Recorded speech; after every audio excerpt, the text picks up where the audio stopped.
What's up, guys, and welcome back to another episode. On this episode, I have a very special guest. His name is Daniel Herrera. I've known Daniel since I was in high school, and ever since then, he was dominating sports as well as academics.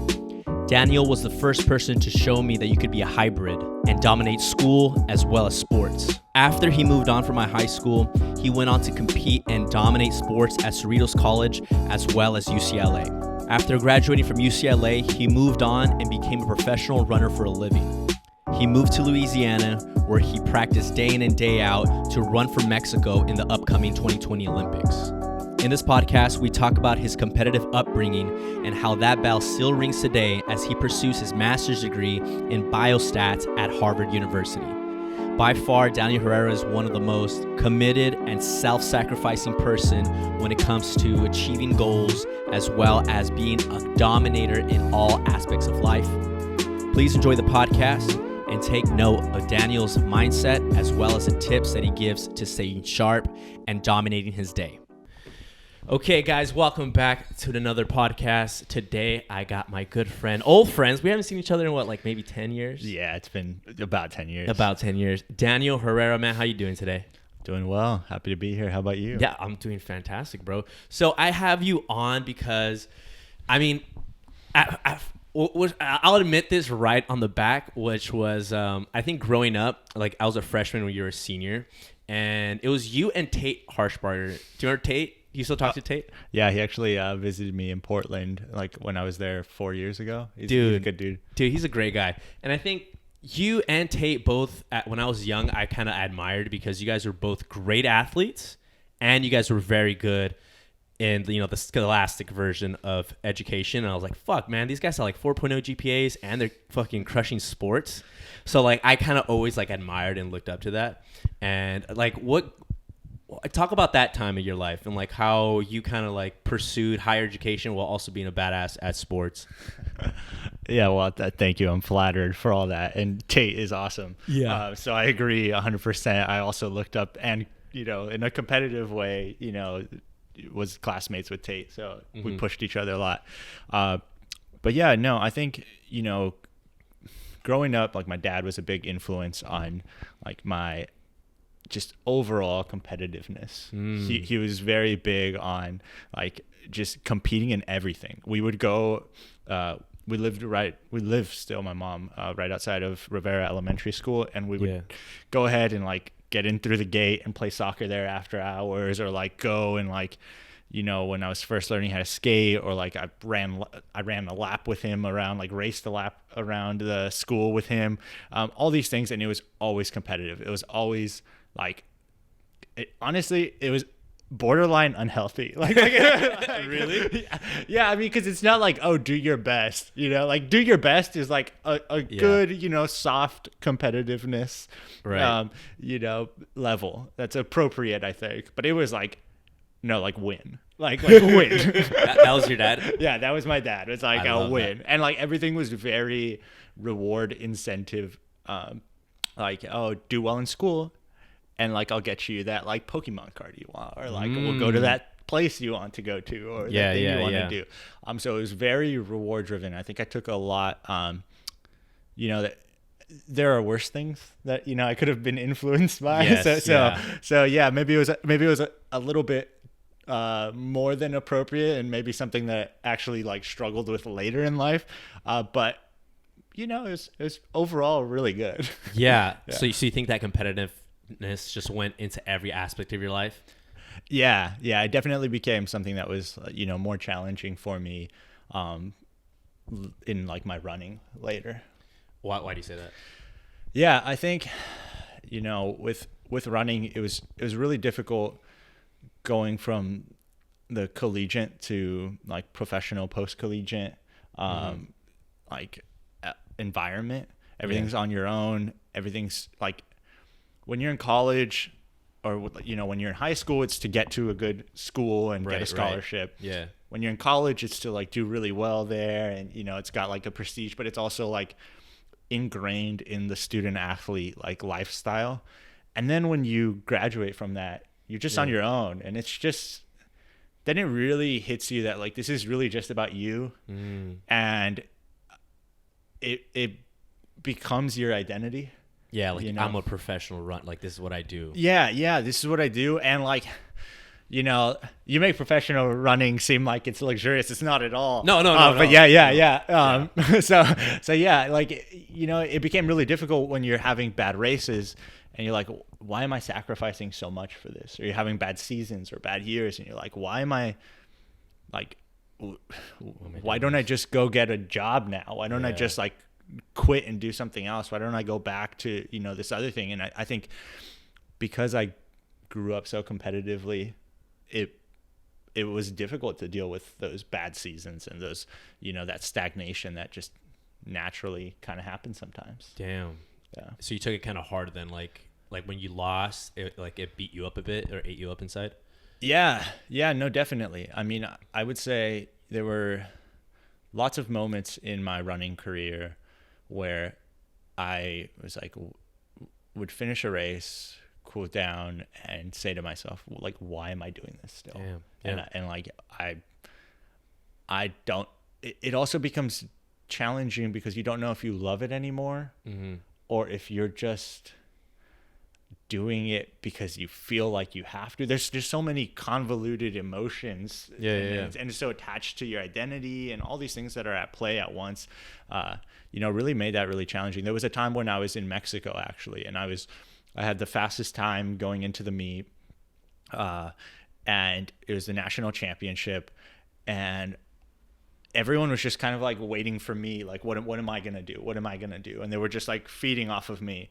So then I took the lead with 2 laps to go. This was a 1500, so 3 3/4 of a lap, basically the mile. And I took the lead about halfway through and just started pressing. And it was not a great strategy because this was in Monterrey, and Monterrey has like a similar climate to Houston here. It was humid. Yeah. It's so like going from really far out, like I paid for it, you know, physically, but also like it was just, it was a bad move, and everyone was just waiting for me. And then I got destroyed the last 200 meters. Like everyone was just like on me, and like I just, you know, just like it was so disheartening to be like, man, like I'm supposed to be the best one here, and like I just took this and just got like obliterated the last 200 meters. The last, you know, 25 seconds of that race were just not good. And that was a time where I definitely remember, like, you know, calling my fiance and saying like, I don't know why I'm doing this anymore. Yeah. Like this sucks. This feeling sucks. To train so much, and to put so much investment into something and make so many sacrifices also. Yeah, definitely. You make so much especially as an athlete, you know, with diet, nutrition. You can't take a day off, really. Yeah. No, and it just felt like the culmination of all those things. Like, what were they for? You know, in that moment. And so that was definitely really difficult, and that it took me quite a while to, you know, circumvent all those feelings and like figure out like why I'm doing this when you have moments like that. Yeah. So let's go back a little bit into the competitive mindset. Do you think the competitiveness was the one that was driving you to keep going, or was it the competitiveness that made it hard for you to quit? Or what do you think it was? Yeah, I mean, that's really interesting. I think that because it's such a complex feeling. Right, yeah, I think the competitiveness definitely drove me. Like it drove me to a point, and then it just wasn't sustainable to keep things fun anymore, to keep things engaging anymore. And at that point, you know, like there was a lot of personal development on like really asking the really challenging questions to yourself of, why am I doing this? And like, what is this for? And what do I really love about this? Yeah. What came out when you thought about those things or asked yourself those questions? Yeah, it's actually, you know, now that I'm retired, and so like there are, now I know the things that I miss, you know, and I know the things that like made it really awesome for me. Yeah.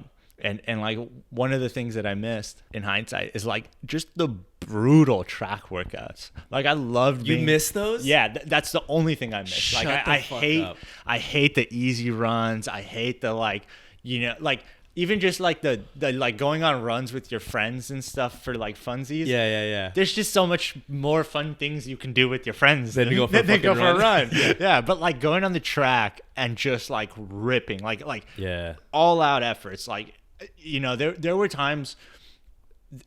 There was a time when I was in New Orleans in the middle of summer, and I was doing a workout on the track. And it's so humid. I mean, I'm talking about like if you go outside for 2 minutes, like or walk to your car, you start sweating. Oh. You know, and I was doing this workout on the track where I would do my rep and then go under the shade, under the stadium, and like drink fluids. Like that was it. Just like go out to do the rep, come back in, don't move, like try to cool down, do another rep. Okay. And I remember going out there and I was you know, mid workout. I see this just father and son playing football on the infield, and I'm like, well, I can't believe they're out here. Like this dad must be so strict.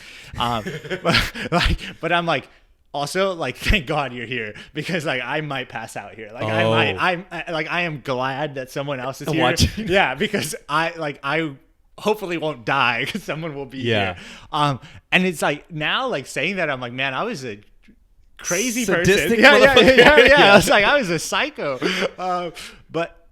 But like, there's just something about that suffering that really like shows you what you can do. Yeah. Fuck yeah. It's really like rewarding to be like, man, I did that. Like, and that feeling you walk away from, and even when you, what I learned in that, you know, and in my training too, we you know, because training was so much physical but also mental. Yeah, was definitely. Like you have to approach the failure and be okay with it. Right. So we would do workouts where like the point was to fail. Like the point was to sprint and do multiple reps until you're just like, no, I'm literally gonna walk if I keep like trying to do this. You know? Shit. And yeah, those things are fun. Those are fun. I miss that. Do you know David Goggins? I've heard. You've heard of David Goggins? Yeah. I love David. A lot of people who's been on the podcast and watched the podcast love David as much as I do, and it's that same kind of like when you said I did this, like, that resonated really, really well with me, because it's just like you give it everything you have, you dig so deep to the point where you're like, no, I think I'm really done. Like, no, there's no way I can do this next rep. Like I can't. I can't. And then you're like, fucking, like, go fucking do it right now. And you force it out, and it comes out even better than maybe the last three. You're like, what the fuck? Like maybe it was I thinking wrong, or where did that come from? And it's such a like a pleasurable / inspiring to yourself, and like it's a bunch of feelings all mixed together. And that's what you miss most. I love that. Yeah. I mean, there's so few things in my life that push me that, you know, that way. And maybe I just, you know, now I'm on like the path to discovering something new that pushes me in that way. Yeah.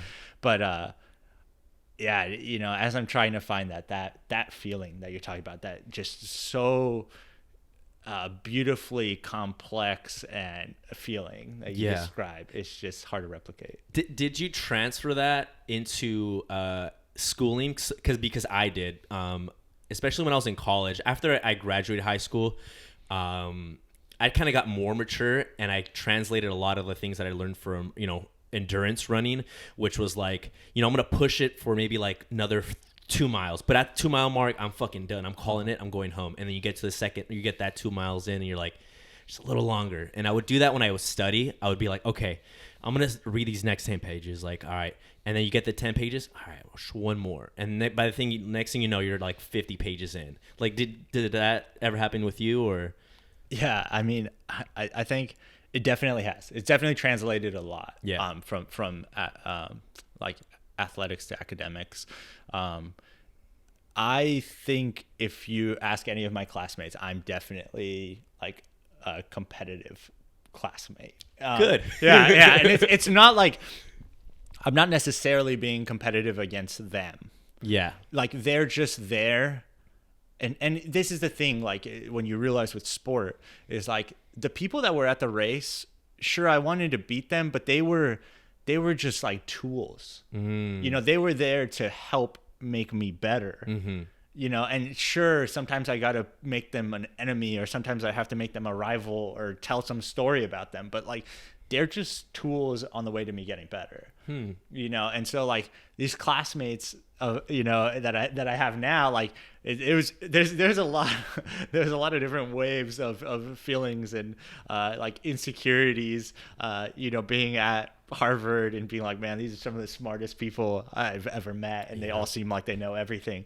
But you know, translating that to being like, well, these people are here like for me to feed off of, like that they're here to motivate me and inspire me, and like that's what I'm here for too. You know, and I feel like we have such a great cohort in the program that I'm in biostatistics. And we have such a great cohort that like we all are competitive. Like, okay. Yeah, like and we all, you know, we maybe don't say it outright, but like I see it, I know it, you know, like I know it. You didn't get here not being competitive, right? Yeah. So I definitely feel like it translated a lot. And you know, you mentioned like in the like going a little bit further, like, oh, okay, let me get to you know 2 more hours of studying, and then let me see what I can do from there. Yeah, I think like one beautiful thing about academics versus athletics, and like in particular, you know, there's nuances. Like with running, you can only run on the track for so long. You can cycle longer, you can swim longer. There are things that like your body can just do for a longer amount of time and recover quicker from. And like the repetition is like the part that really, to me, like helps, you know, I think is like the leading driver of the growth is you got to repeat things and have a lot of frequency to those repetitions.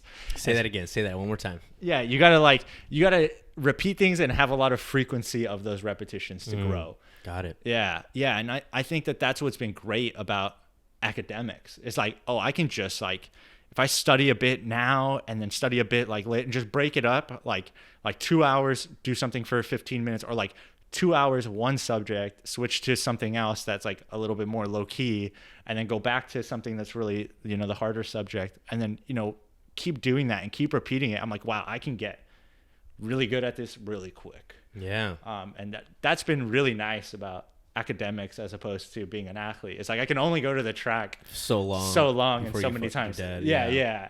And then you get hurt, you get like, you know, and it just like the frequency that you're able to do things at with your brain is a lot. The capacity is a lot bigger than what you physically can do, I think. Yeah. God, now you're gonna be at the library for so long. And well, it doesn't help that that my fiance Lily did med school. So she's always in there. Yeah, and so like I saw it all. I was like, oh, that's the most you can do. Like I see, I have a benchmark of like what a lot is, and I'm like, okay, like it's a lot. It's not like, oh, I studied for a bit today, I'm good. It's like, no, that's like basically all I did. Like I took a break for an hour to work out. I ate, you know, 2 times. Yeah. Like, and then just studied, you know, and it's actually really inspiring to see other people do that. And then, you know, to be in there and be like, wow, I did that too. Yeah. That's awesome. Yeah. In regards to inspiring, is there any people that you've looked up to that, you know, have molded you and shaped you to be who you are today? Yeah. I mean, I talked a bit about my dad, and I think lately, like my mom, you know, I'm talking to her more about like her upbringing. You know, as you get older, you start being curious about, you know, actually learning about your parents and like their story and the details of their life.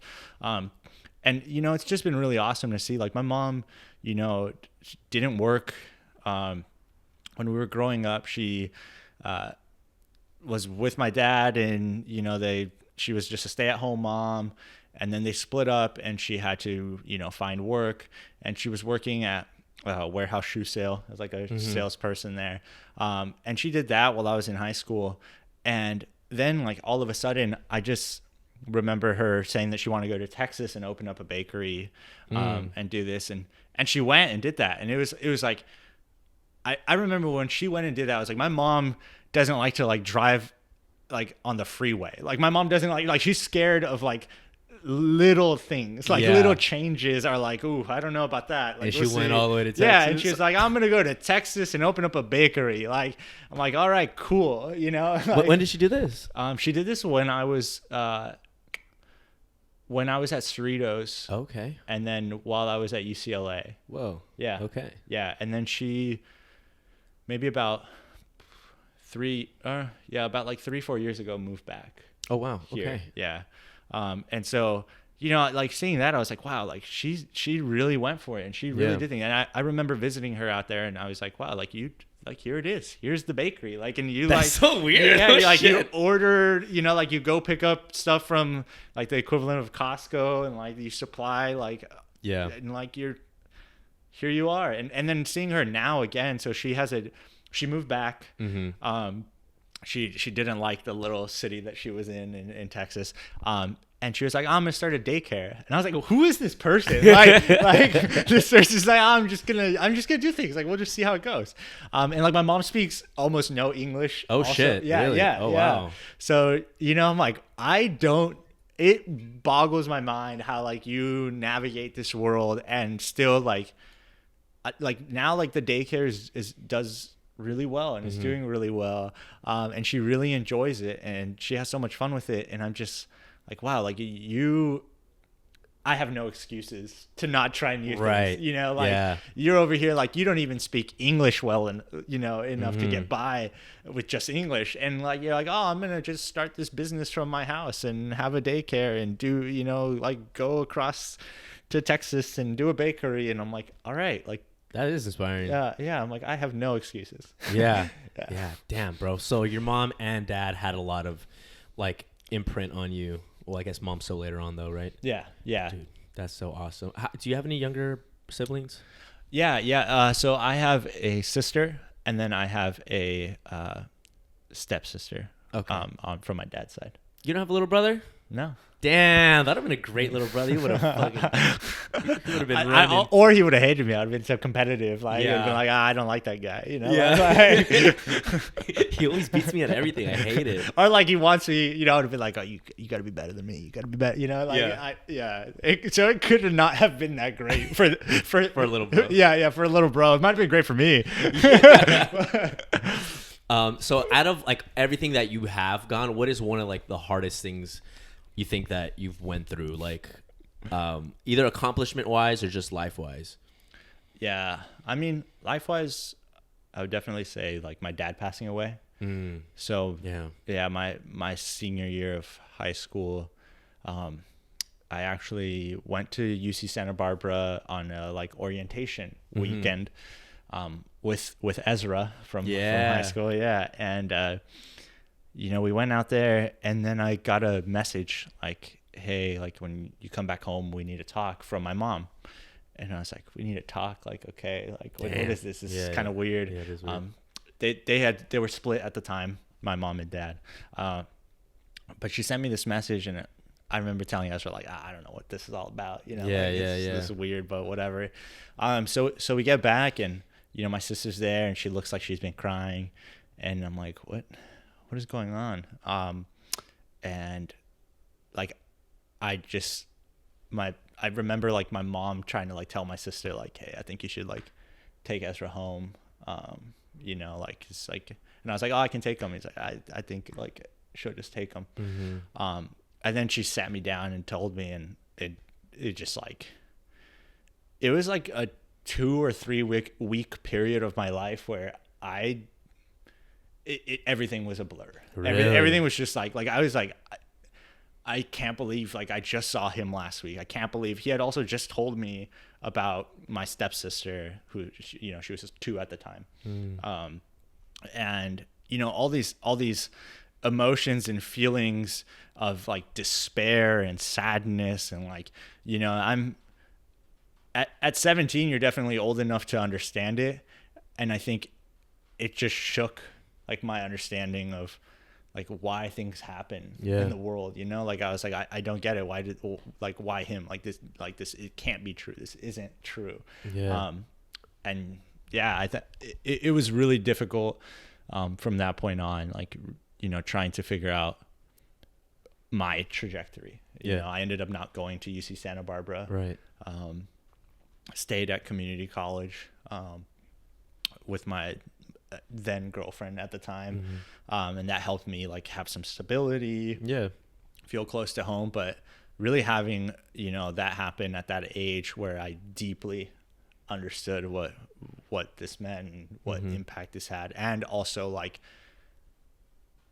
deeply pondered why this happened, was a challenging time for sure. What helped you like kind of get through that time? Like, I'm sure, I knew you at that time. I do remember that story, and I do think you're a very mature guy at that time.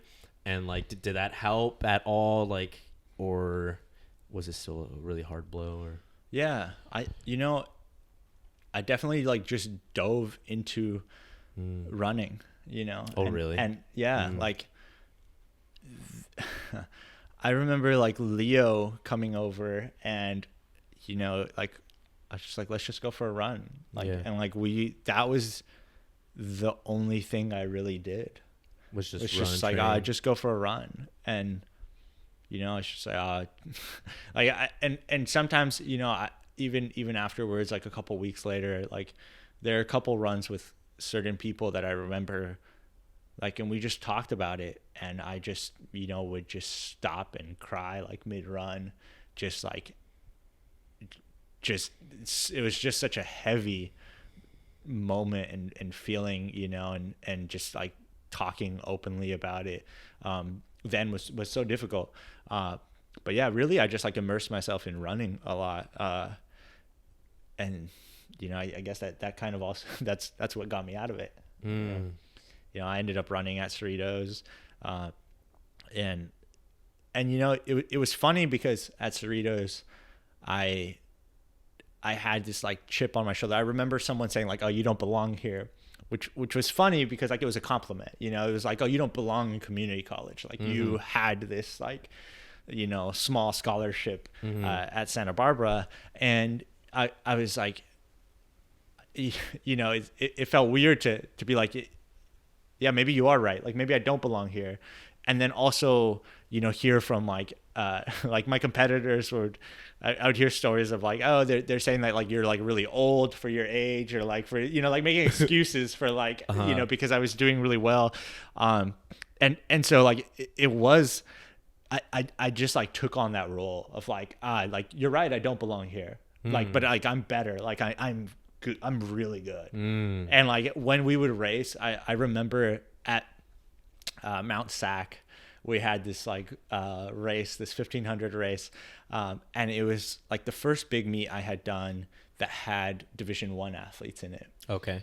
And I remember hearing them say like, I took the lead with like 600 meters to go, like a lap and a half to go, towards the last third of the race, take the lead. And I hear them now saying like, Daniel Herrera from community college, like taking the lead. And like, I watched it later, and like, I heard all that he had to say about it, but like, he was like, yeah, he's taking the lead. Like, maybe he's just not scared of like, these like, or he doesn't like, it was almost like if like I didn't understand what I was doing, I was like, it was kind of like a big fuck you, Yeah. And I was like, good, I'm going to feed off of that. So like, that's like, then I ran a 5K the next week, and like also was like in a D1 field, and it was just like, no, you guys are like I had this mentality of like, I have this chip on my shoulder, I got something to prove, and I'm gonna do it. Yeah. Like, and yeah, I mean, that's a tangent from you asking me about my dad and like how he got over it, but it was running, and it was like,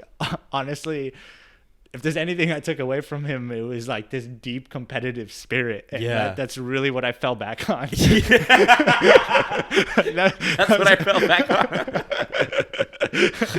Dude, that's fucking funny. That's what it started with, and that's how it ended. Yeah. Oh, that's so funny. From there, you were able to go to UCLA though, right? Yeah. Was it on a full scholarship then, or?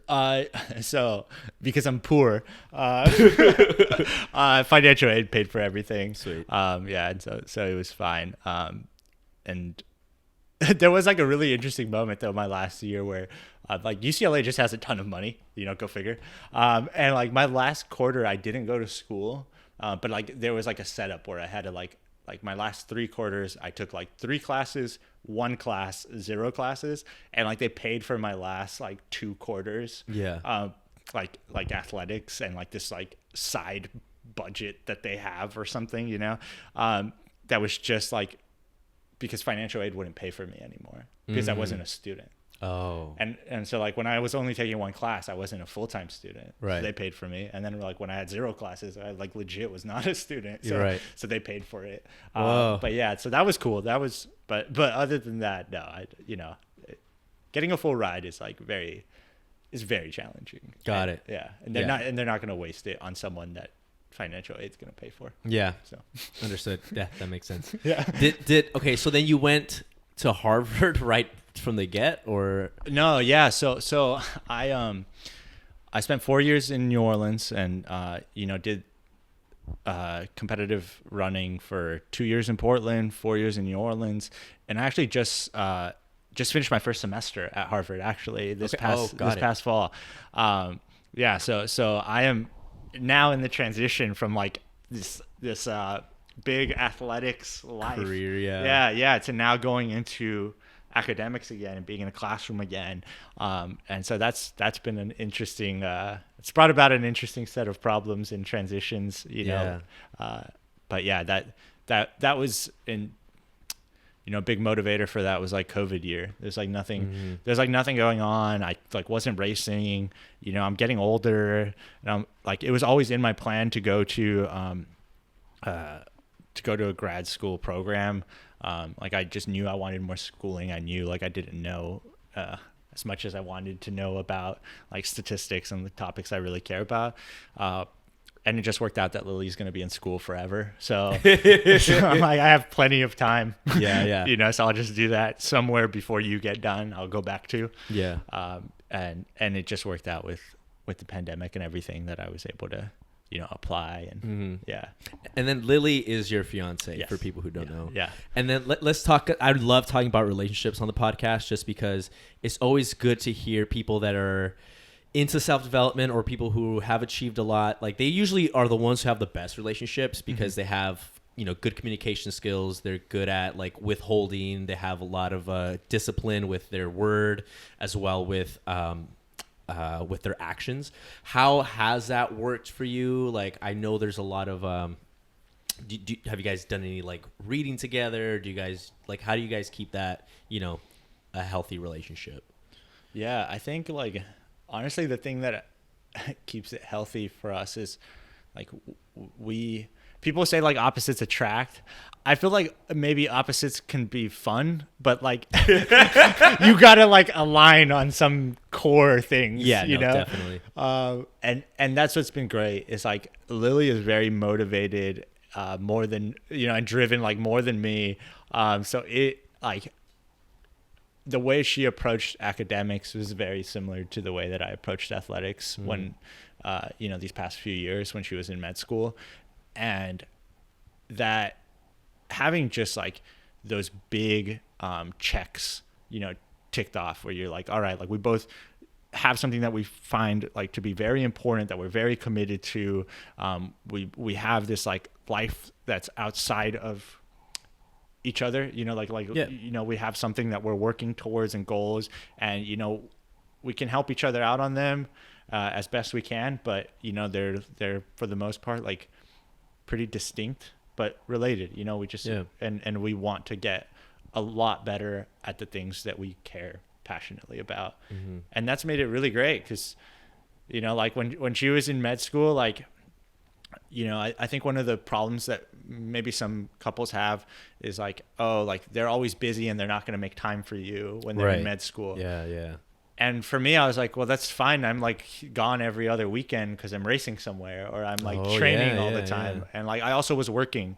So I'm like between working and training and then flying all over the country, like I don't have that much time either. Like I'm not bored. And I think a key part is like not both of you not being bored. When you're bored, like you just come up with random nonsense to like argue about or ways to pass time. But like when your like time is precious, then you do really value the time that you have together. Yeah. And so you're like, okay, like, we can, we can work on our separate things, but then come together to enjoy ourselves. Did you guys do that strategically? Like, hey, like Monday this time, we have like a day and a half, and then I have to go here, then you have to go study, or? No, I think, I mean, what's funny is like, med school is really funny, and just education is really funny in general nowadays because of technology. So like Lily did like a lot of her med school learning like at home. Okay. There's obviously things that you need to be like in clinic or in person for. And like those skill sets obviously were in person, but a lot of it was at home. So I got to see her a lot. So like it's also been nice that, we just like enjoy each other's company, and we don't distract each other when we're working on stuff, but we just enjoy having each other around. Yeah. So, like I remember someone asking me like, oh yeah, so like, how, but like, when do you guys spend time, like when you're not studying or not working? Like, like that's got to be difficult. And I'm like, well, no, we spend some days we spend all day together. Yeah. We're not like doing anything fun per se. Yeah. But like, this is fun, like working hard at something that you really enjoy is fun. Yeah. And like, you need to find someone that, like if that's your outlook, then you need to find someone that has that same outlook, because that works really well. If that's your outlook and you're like, I really enjoy the grind, and just like really want to get better, and someone else is like, oh, I just really want to like party, or I just like really want to like, that's just not gonna work. It's not gonna work. Yeah. But yeah, I think that's been, one of the biggest blessings is, being with her and having that alignment of like that core belief. Yeah, that's awesome. Let's just make a little change real quick. Are there any books that you've read that made a big impact on your life, or any courses you've taken? Yeah. What's funny is like I was a pretty big reader for a while, and then like now that I've been in school for the last 5 months, and like all the reading that I did was like math. It's like it's all math. So like I used to read like some like psychology, or like self-help books per se. Like a lot of people really like Man's Search for Meaning. That was a really good book. Viktor Frankl. Yeah. There's what other book is escaping me at the moment that I really enjoyed? It's not by Atul Gawande. But yeah, I would say that if I'm keeping it current, like with like what's really impacted me now, in terms of like say like general learning, I would say, and this is kind of a segue, because I don't have like, if I'm being brutally honest, like I haven't read a book in 6 months, which is like very weird for me. But that's because all of my reading, or like all of my work has been freaking like math problems that are like some of them are literally insane, or like coding books, and like coding books are different than like a normal book. Like, but yeah, I think definitely what I took away, I took this like a theoretical statistics course in the last semester. It was the hardest class of my life, like by far. Wow. I felt so lost, like week one. Math's really hard when like there's no numbers. Like everything's just letters. There's no numbers. And like I'll give you an example. Like this professor is like insanely smart. Like she was like, oh yeah, giving us this, and this is a little bit math in there. If I lose some people, I'm sorry. But she's like, let me give you this like theorem, and she's like describing it, all letters everywhere, obviously. And then she is like, so like let's use like a real example, like a practical example. And most of the like math that's done at like a very high level uses like a lot of the Greek symbols. Right. So like, deltas, alphas. Yeah. So she's like, let's just use like an actual example. So let's say that the mean is equal to mu naught. And I'm like, that's not a real number. Like that's not a real example. Like I thought you were going to tell me like, let's say that we're like at a factory that produces like 5 units per hour, but you're just like, let's just say that mu is mu naught. And I'm like, that doesn't help literally at all. That's like not real at all.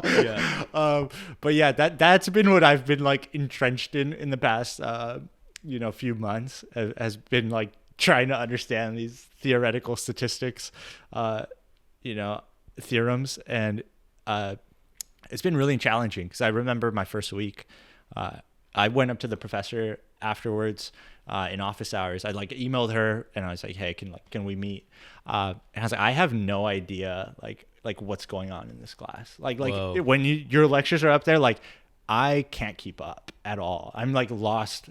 Like I get lost very early and then it's Over your head. Yeah. It's just gone. Whoa. Yeah. And it's just telling her like, I don't know what to do. And she's like, you look at these resources, look at this. And a lot of it was like the notation.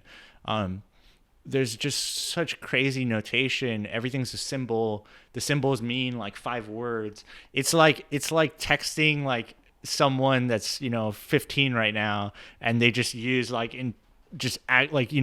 acronyms for everything. And I'm like, what? What was that? Like, what is, what are those 3 letters? How is that a whole paragraph? Like, yeah. And that's how I felt like the first week.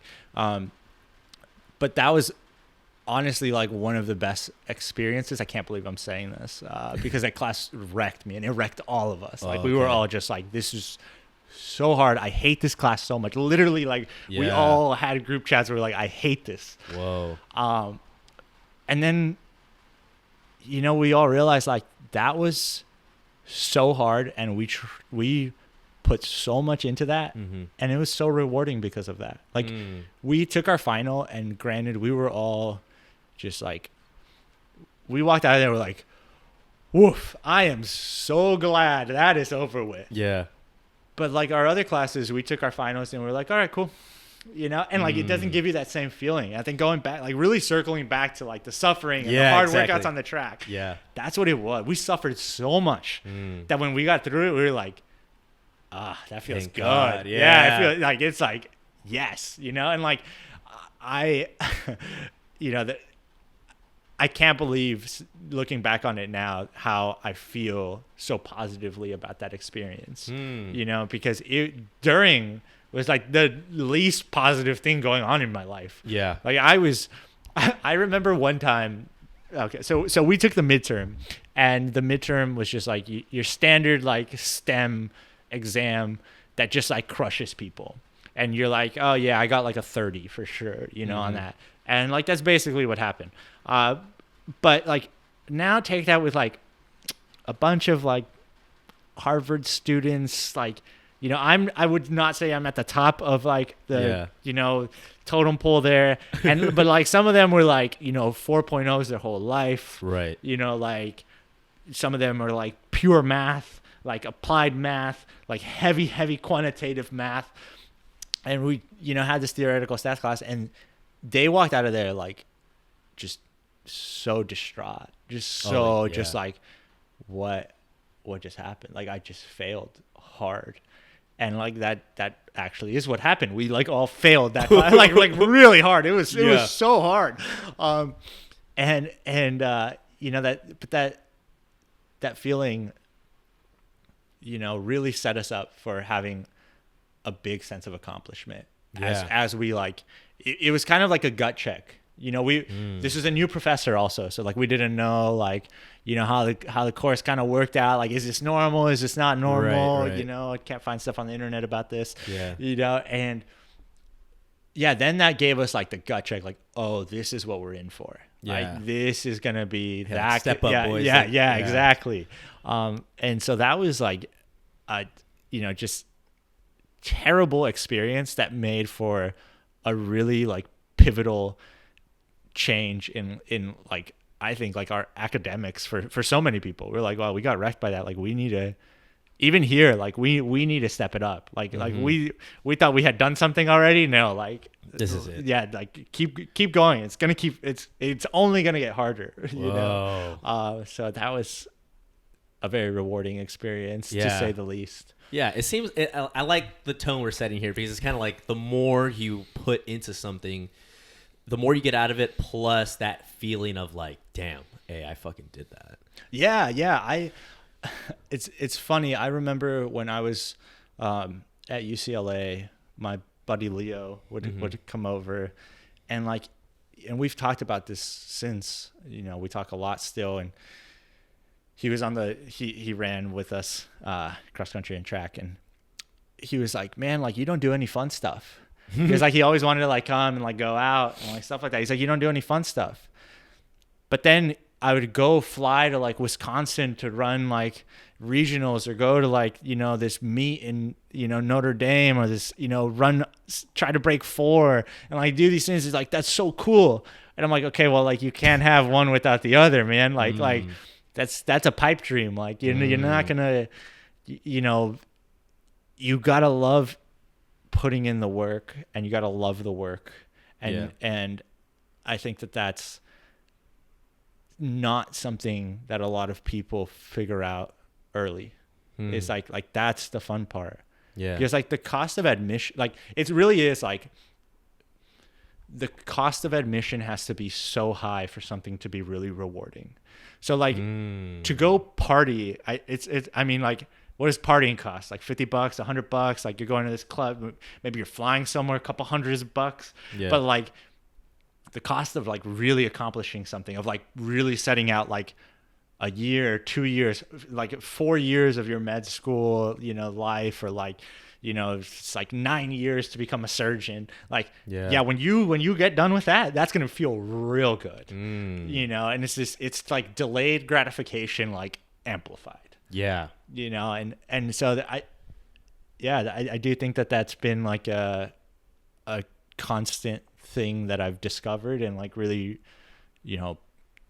reinforced in my life, is that like that's what it's about, is finding those things, replicating those moments, and then living in that way. Replicating those moments. I like that. Have you read the book Relentless by Timothy S. Grover? I have not. I'm even scared to tell you about it because it's like it's Michael Jordan's coach. Okay. Did you watch The Last Dance? I did, yeah. Yeah? Did you fucking watch it 17 times like I did? I did not, but it was really good. It was really good. It had, like I watched it with Lily, and she's not a sports person, and, like, she was on it. Like, we were just like, oh, yeah, this is good. This is good. The competitiveness, the, like, I love when they're like, oh, yeah, like, I mean, he had some issues with gambling and stuff like that. But like, he saw gambling the same way that he saw like this is a game of luck, and like he even with luck, he was like, nah, I'm better than you. I could be better than you. Like, one more game. Yeah. So yeah, I love that. Yeah. Oh man, I forgot what I was gonna say about that. But like, I like that gambling part too, because he would just want to compete at fucking everything. Yeah. I remember Elliot, Ray Elliott, our old coach. He would always be like, everything's a competition. Everything's a competition. Going to class is a competition. Like everything. And like that, like I was like, damn. And I know Ray was like really into like, Michael Jordan and basketball. I was like, this is where this fucker got it from for sure. Yeah, which is okay. So really funny. My first day of class, like the director of my program, in biostats for the master's degree, is like, first day of class, I'm really happy that all of you are here. I just want to like reiterate, like, this is not a competition. And I'm like, oh shit, really? Like, I've been misled, because I swear everyone here is so competitive. There's no way this is a competition. And like, she also comes from like a running background, so I'm like, there's no way. Like, who paid you to say that? There's no way you mean that.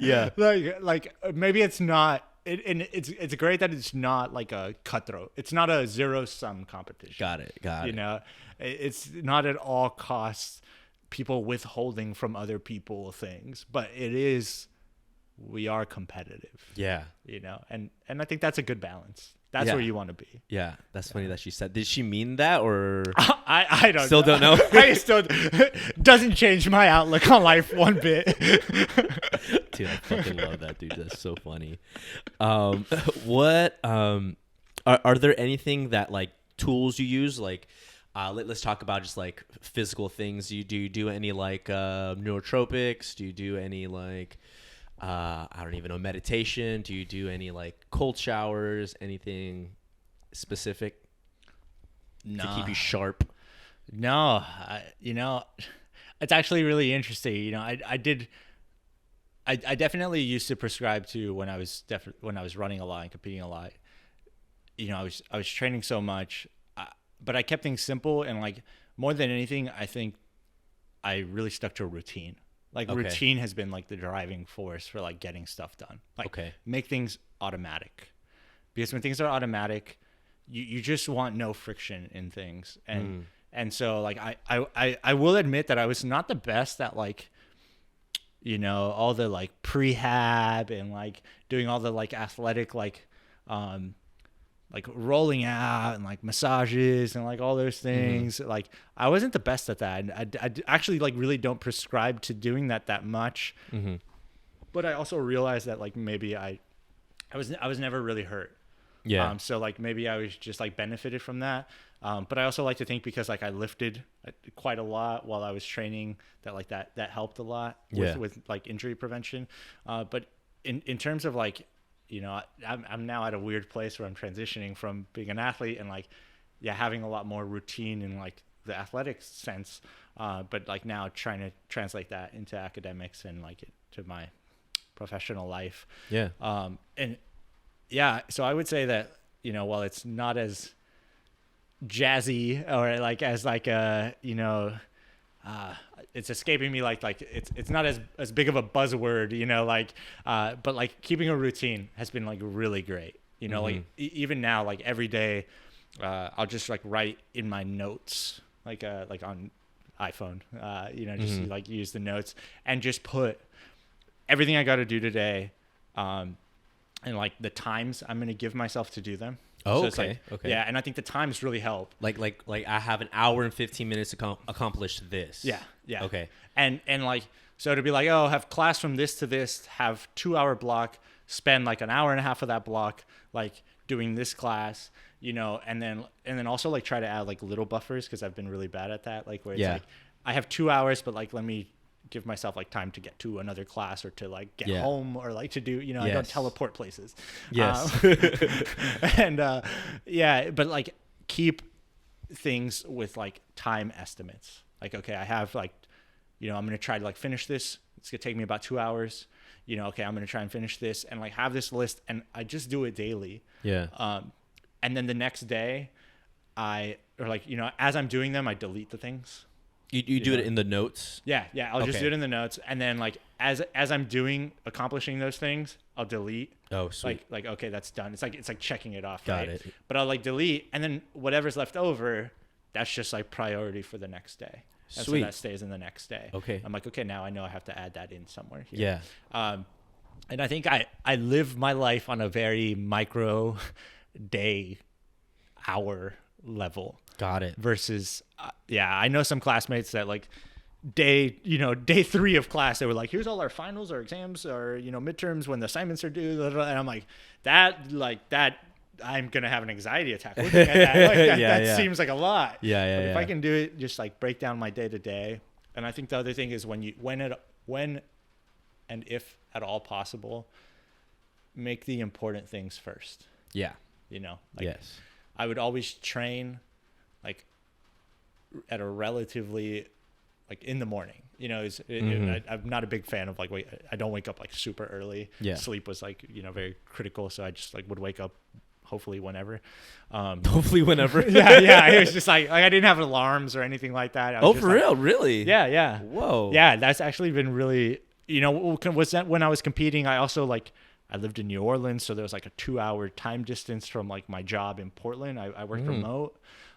So like I had a lot of flexibility in my schedule, and so it's just like, all right, just get to bed at like 11, and like you'll probably wake up at 8ish, give or take, you know. And like it'll, you know, if I was really tired from a workout, maybe I'll sleep a little bit more. But yeah, I know some people that like really wouldn't work for, because they would just like sleep like 12 hours or something. And that's not me. So that's interesting. Okay. So it worked out for me that way. But yeah, then I would just like do everything that was important, or that I felt was the most important, early. Got it. You know, you don't want to save that to the end and be like, now I got to get to that tomorrow, and I got to get to that tomorrow. Yeah. So eat that frog. Have you read that book? No. It's Brian Tracy. The whole book is about accomplishing he says, eat the ugliest and biggest frog first. Yeah. I mean, no, that's great. You like always, I'm sure I read this somewhere, listened to this somewhere, but the concept of like, you also don't want to like leave off on the hardest thing. Right. So like, if the hardest thing that you have to do is at night, or if you stopped, so like, let's say you're like, oh man, this problem is so hard, or this like thing I got to do, this task I got to finish is so hard, I'll just do it tomorrow. Yeah. Tomorrow you're going to be like, fuck this. Yeah, exactly. I don't even want to get out of bed, because like if I get out of bed, I have to do that thing that I really don't want to do. That you already put off. Yeah, exactly. And it just gets uglier and bigger. Yeah. Damn. That's so the ugly frog. Eat the ugly frog. No, it's called Eat That Frog. Eat That Frog. It's a whole book, Brian Tracy. Okay. A lot of what you kind of said about scheduling, I got a lot from him. Like planning, creating little buffers when you schedule, but you just do it on notes. You don't have like a calendar. Yeah, I've tried to do the calendar thing. Yeah, it just like I just have everything there.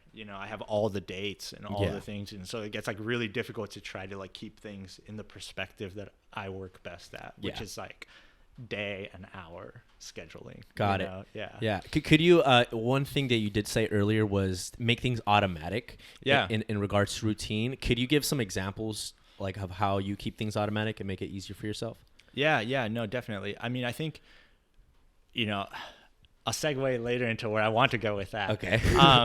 But yeah, I think keeping things automatic in the sense that like, a lot of people have difficulty because they don't keep. You want to have like a good balance to the schedule that you have, and have some rigidity to it. Because like if you're too flexible, you just like don't do anything, or you just put off too many things. Yeah. And so like as soon as classes change, or as soon as like my schedule changes, like I'm immediately trying to get into the routine of like, okay, once I finish this, so like now, for example, now it'd be like, okay, once I get back from class, I go to the gym. Got it. So it's like, it's right away. It's like I walk in. Don't think. Yeah. And like, I'm going to go to the gym, and there's no questioning of what I'm going to do next. Like before, when I was training, like I would wake up, and like immediately when I would wake up, I would start the coffee. I'd put like the bread in the toaster, get the peanut butter, like, and I'm like, all right, I'm going to have my like pre-workout, like little snack coffee. And then like that starts my, like from there, it's just, it's just like, all right, now I'm going to like get ready for my workout. Then I'm going to go to the track. Then I'm, then it really makes it so once you've started the first thing, it's just a cascading effect. It'd be like if you have gym shoes, that you use for the gym or to go run, and I'm like, hey, go put on your gym shoes. Like, it would kind of feel weird to like put on your gym shoes or your running shoes and just like sit in your house. Yeah. Because like that's not what you do when you put those on. Yeah. And so like you're just helping your brain to realize like, no, I'm putting these on, and like the next thing is you already know how this goes. Yeah. Rather than like, yeah, oh, I'm just going to put the shoes on, and that just, I'm just going to kick it in my house with my running shoes on. Like, no, you don't do that. Yeah. I have noticed that like transitioning from activities to activities is the hardest part. But after you transition, either by like, how do I do it with myself? Oh, turning on my computer. Like I have things to do on the computer. So like a transition is just like, I don't have to do it right now, but I turn it on, and then it's like, it's already on, I'll log in. Oh, let me just open up the program that I need to work on. And then it's just like, it'll snowball until you're like, now I'm accomplishing that big thing that I needed to get done. Yeah. Is that what you mean by that? Yeah, for sure. For sure. I mean, even like, I'm like weird about it too. Like Lily would be like, oh, why don't like you lay on the bed, like to work or something? Cause I'll be like, oh, I'm like tired of like sitting in this chair or something. And I'm like, no, like the bed's not for that. Like this part of my room is to study.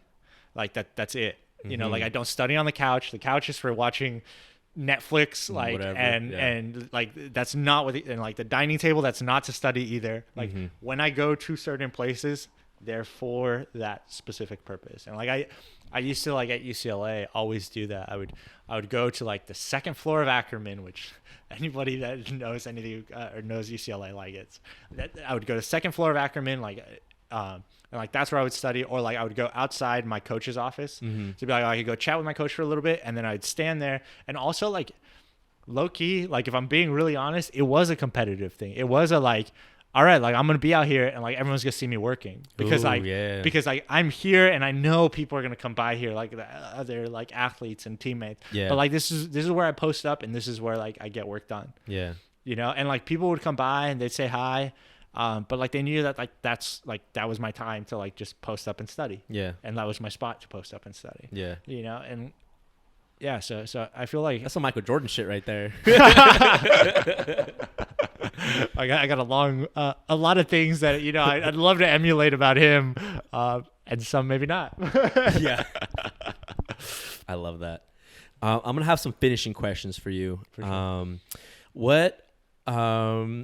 What has a religion played, if any spiritual things? Because I like to, on the podcast and just in general with everything, like when someone's growing and developing, like spirituality has to come into play at some point. More recent, not for me, has been coming more of these past few years with everything that's going on. I've been noticing myself coming inside more and like looking into God more and like, you know, filling myself with God more because of like how dark it has been. Mm-hmm. How about yourself? Like how has religion or God have played a role in your life? Yeah, I mean, that's a very powerful question. So while I pause to really think of that, I would say that there were moments in my life where I would classify myself as more religious, quote, than I perhaps am now. Yeah. That being said, I think I was also, I was more naive, you know, like I love that yours has been like a self-discovery. Mm-hmm. I think that mine was like, was just handed to me, you know? Yeah. And like, it was like a cultural thing. Right. Like yeah. you know, and I don't know that like you can come to like love God or like do these things that, you know, people say if it's like handed to you, or like if it's like, you know, like I think it's got to be discovered in the sense of, you know, like you came to find it. You like, it's almost like you almost have to like leave and then see what happens. Yeah. You know, to learn that. And, you know, so I think for me, like I'd be at a stage where like I was very naive, and now I'm just very confused. You know? That's awesome. The older I get, the more confused I get, because life's really interesting. So you know? interesting. Yeah, you never stop learning, man. Like I, you know, even in having this conversation, like, you know, I'm like, oh, you know, the competitiveness and like that drive and, you know, all those things, like those all seem like really great qualities, and, you know, to an extent they can be. But there's definitely like, I just had this moment, you know, and I'll connect it back to spirituality as best I can. But I just had this moment, finishing up my last semester, and I went, like my last competitive race was the week before classes started. Mm-hmm. And then I stopped running. I stopped training and completely, and then went straight into academics. But it was like, I took that same like grind. Let's go. We have this goal. We have these obstacles, you know, like that inference class was my challenge, you know, that was like the key race, you know, and it was like, go, go, go. And then it ended, and and like, it was cool for like a day or two. Yeah. But then I was like, what am I doing? Yeah. You know, like what's the point here? Yeah. And I think that same sense of like having a direction and then feeling like you're suddenly lost. Yeah. Kind of adequately summarizes like my spiritual, you know, journey. It's been like, oh, I thought I knew these things, but like they weren't really self-discovered. Yeah. And the more that I went down the paths of life to get to where I'm at, the more things happen where I'm like, I just don't know what I knew and what I don't know. Yeah, like, there's so many more questions now. I 100% get that. Yeah. So yeah, I would say that's my take on it. It's like I'm still trying to figure out things and orient, you know, the deeper questions here. Like, yeah, what are we what are we here for? And Mm-hmm. and I think, religion really helps you understand those things and gives you like a framework to understand those things. Yeah. And I think I'm still, putting those pieces together for myself. Yeah.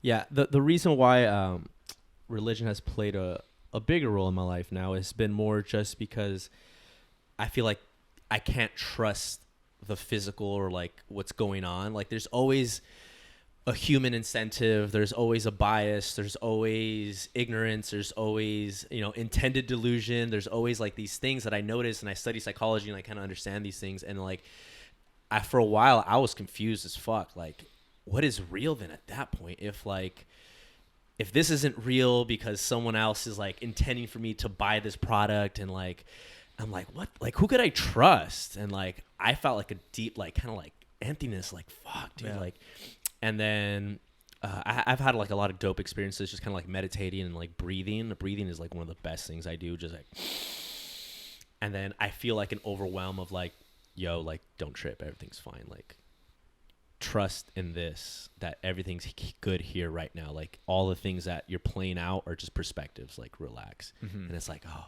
yeah, you're right, like, and I feel like that's the kind of God that has been helping me a lot.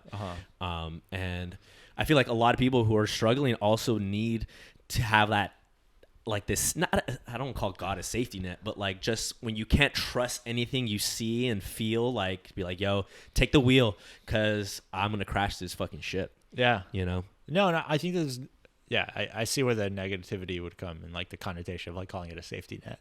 But, I think that the construct there of like, like giving away power, and being like this, is also is very reassuring. Like you're like, okay, it's not just on me here. You know? And I think that there is something really refreshing about that outlook. I find it really interesting, like your take on God and like on religion, and it being, not, and maybe I'm wrong on this, but like it doesn't seem to be constrained to like, oh, this is what it is by like some definition of like, this like name of a religion, because I think that also creates this like very, the sense that, it's kind of describing with like it's cultural, it's like handed down. It seems like you're not discovering it in that way. You're just like following some set of ideas and rules and whatever. At that point, it's just not,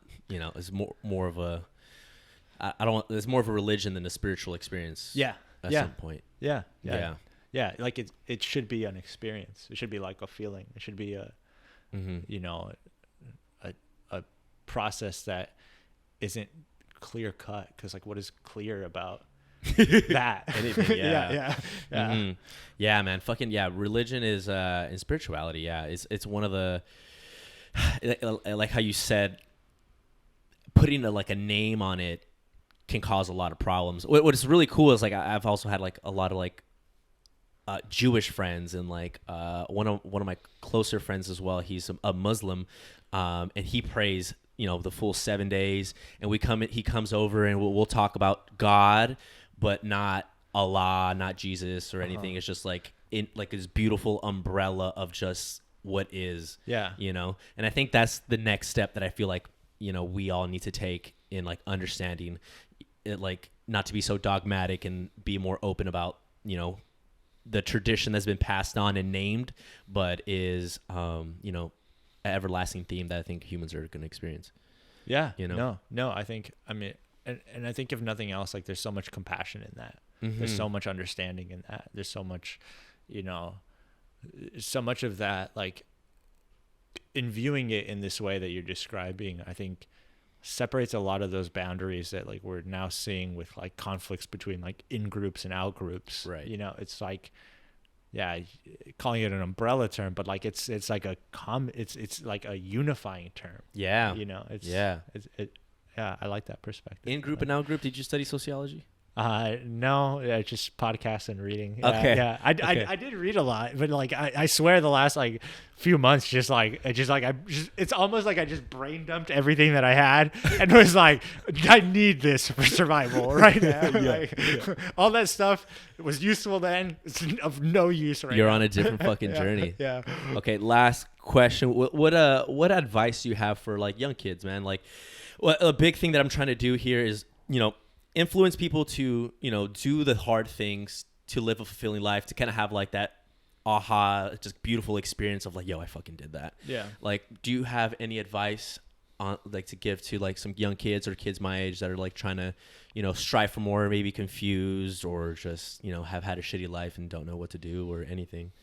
Yeah, I think that, one advice I would give is like, I'm trying to think of a more sophisticated way to say it, but like, maybe that's just not the best way it should be said. Is like, just do you, like, and it really is like it sounds so simple.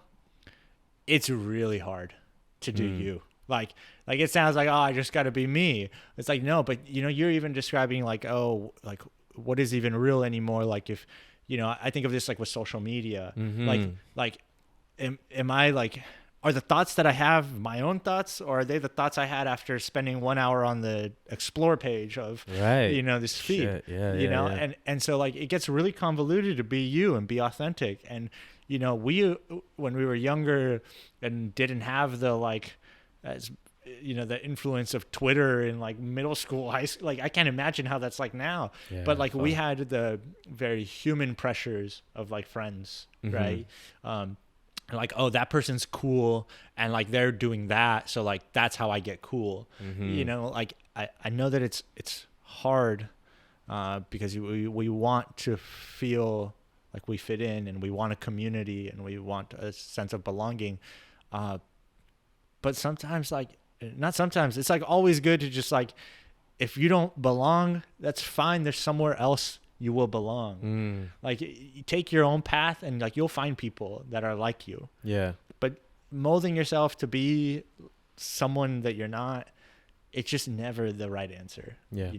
It's you're just so much better off caring about the things that you care about, going deeply in that, and realizing that like life's a big journey and you're gonna change a lot along the way, and you're gonna lose a lot of people along the way and gain new people along the way, and that's how it goes. But you got to stay authentic to yourself.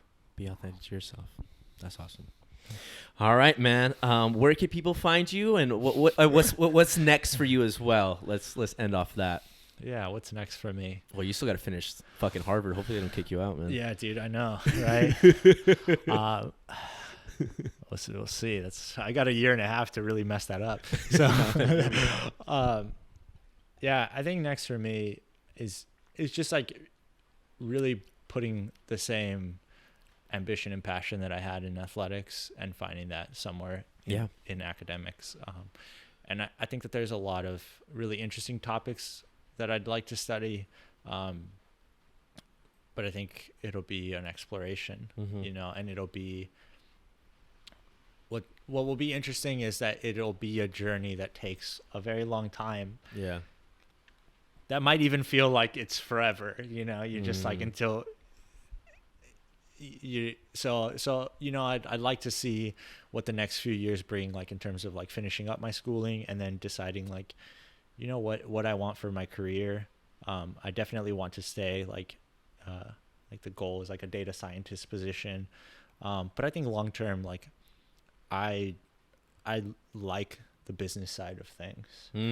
I like, what I love about data science, and for anyone not familiar with it, is like, data science is kind of like this buzzword term, but like what I've loved about statistics, and now as it's transgressed to data science, is like data science is storytelling, pattern recognition, and like numerical analysis. It's this combination, like you have to effectively answer a question with data and present it in a way that's palatable to the people that and the decisions that you want to make.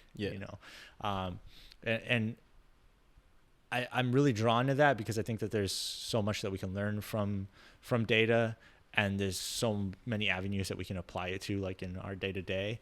But the business side of it, I think, is like where the rubber hits the road, so to say, is like, all right, well, we combine that and give that like a real direction, give that like a real powerful impact. So, I think that like my future is a pretty open field right now. There's a lot of options there, and I'm just excited to see how that transitions in terms of like professionally over the next few years. Fuck yeah. I love that. Where can people follow you if they want to follow you? At Corre Daniel, so Corre Daniel and that's on Instagram. Hell yeah. Corre Daniel, because we're Mexican, baby. For sure. Thank you for being on, man. Yeah, Appreciate thanks it. for having me. Appreciate it, man. All right, guys. Catch you on the next one. Peace out.